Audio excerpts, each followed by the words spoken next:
Before Spotify playlists, way before TikTok thirst traps, there was this little thing called Myspace. A pixelated playground where bands blew up overnight and friendships were forged over bullet belts and breakdowns.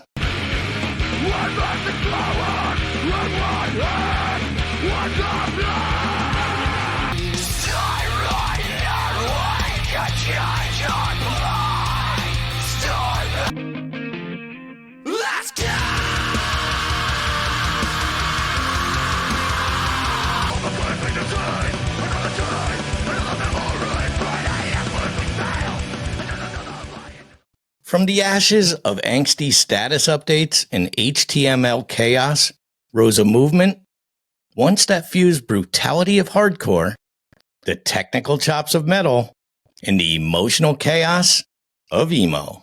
Doc, what's wrong with me? I'm afraid you're showing early signs of emo. No! Is there anything I could do? I'm afraid not. You'll be dyeing your hair for the rest of your life. I'm prescribing you 2 tickets to Fall Apart Fest. I'm not. This is the story of 2000s metalcore. How it rose, how it ruled, and how it still punches harder than your dad's Pantera tattoo. This tattoo. This absurdly specific tattoo. So let's rewind to the early 2000s. MTV wasn't playing metal any longer. Rock radio was stuck in a Limp Bizkit coma. It's just one of those days where you don't want to wake up. Everybody sucks. But in the depths of the internet, something new was brewing. You pausing for dramatic effect? MySpace became a digital venue for new wave bands. The DIY warriors uploading demos. The ones promoting shows and building fan bases one friend request at a time. My MySpace, 38 friends. Kick-Ass's MySpace, 16,000 and counting. There were bands like Under Oath,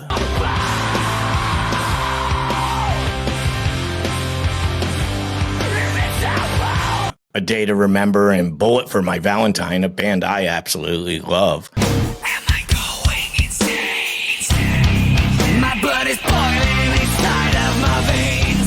They didn't need label budgets. All they needed was a Wi-Fi connection, a scene haircut, and one brutal breakdown.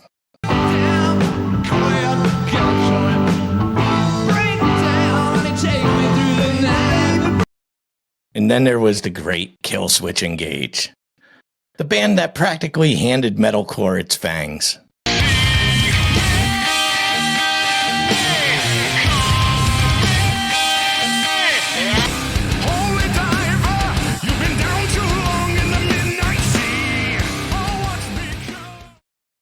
They managed to combine the Gothenburg-style riffs, something we're going to talk about soon, hardcore breakdowns, and vocals that flip between soaring and soulful to shredding.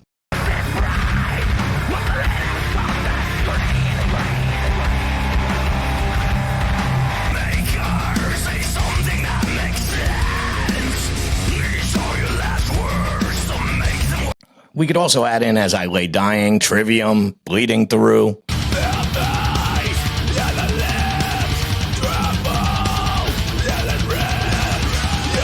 And suddenly you've got a whole generation of kids discovering metal, not through radio, but through rage and routers. So what the hell was metalcore? Well, it was breakdowns you could feel in your spine. It was melodic choruses wrapped in these, throat-destroying screams.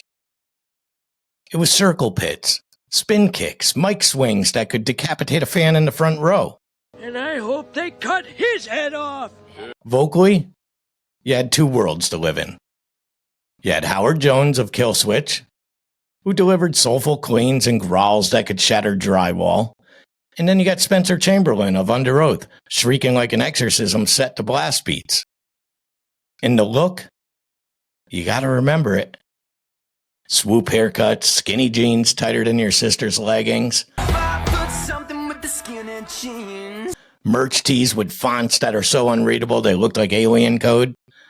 Eyeliner that could stab a poser from across the venue. Is that mascara? It was a glorious mess of sincerity, of style, wrapped in sounds of catharsis. Catharsis. It's a tough word. This is basic English? All right, story time. Now you know me. I'm a lifelong headbanger. Grew up on Priest, Slayer, Sabbath. I like my riffs thick. I like my vocals loud. I even like my girls thick, but damn. But I have guilty pleasures. And they're vast, vast. From Elton John to Billy Joel. Warrant. Love Warrant. Mercy don't think she's building them all. I loaded guns in your face, and you'll have to deal with pressure. When are you gonna come down? When are you going to land? I have many to confess, and I'm here to confess. But the first time I saw My Chemical Romance live,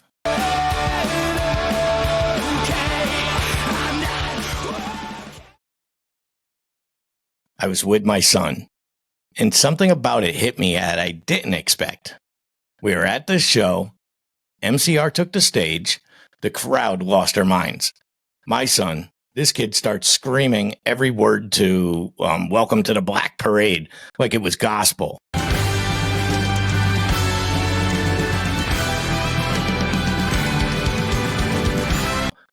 When they announced the next song as Cancer, which, if you know the song, it's a sad, emotional death reveal. 'Cause the hardest part of this.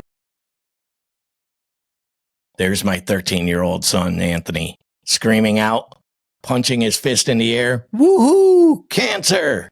Woohoo! Cancer! Even to this day, I never saw someone celebrate the illness the same. But the kid was in it. He was lost in it. Emotionally, completely. Like the music had crawled inside his ribs and just taken over. You know, the devil made me do it, and But I felt it too. It was theatrical. It was vulnerable. It was fucking powerful. Need to curse? That's just a verb. I went in as a curious dad. I walked out a full-blown MCR fanatic, and today it still stays the same.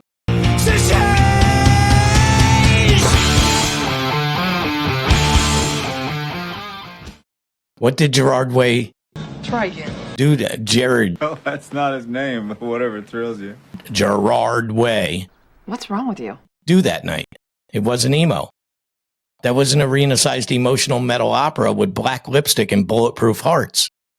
Everyone in this room is now dumber for having The catchy hooks that made me melt.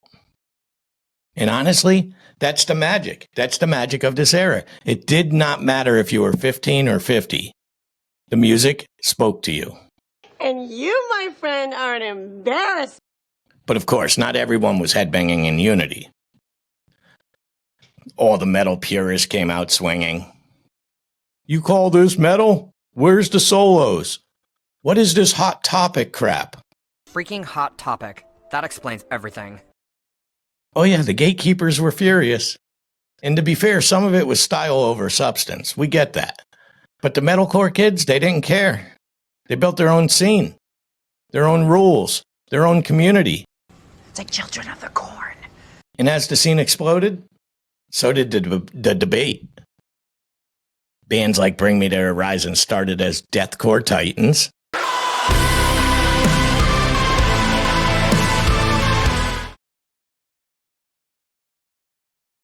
And then they ended up playing synth pop stadium music. Anthems, if you will. I'm a believer in nobody. Won't let me leave cause I've seen something. Hope I don't sneeze, I don't. Asking Alexandria, swap breakdowns for bottle service.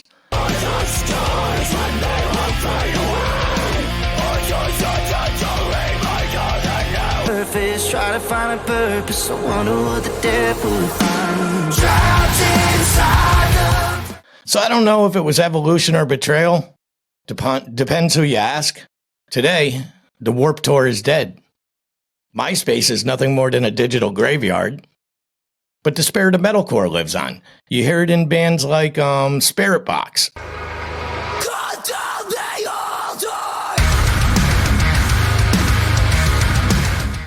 Balancing Crushing Riffs and Clean Beauty, Bad Omens.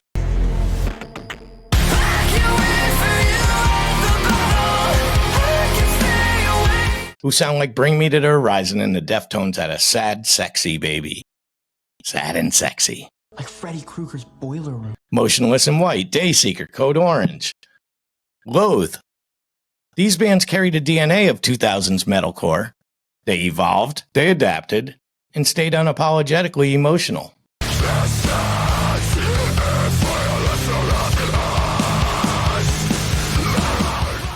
And even older bands from that era. They're back.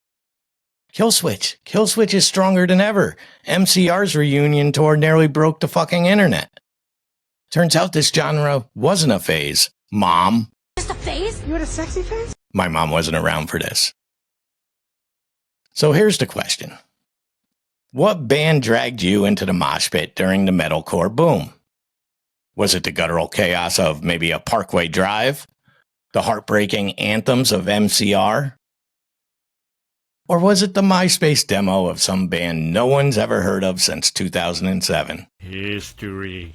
Do me a favor, drop your story in the comments. Be sure to like, be sure to subscribe, be sure to hit the bell so you don't miss the next riff in this saga of sound. Well, he'd never shut up. And remember, every riff tells a story. Hey, give me the heavy metal devil horns.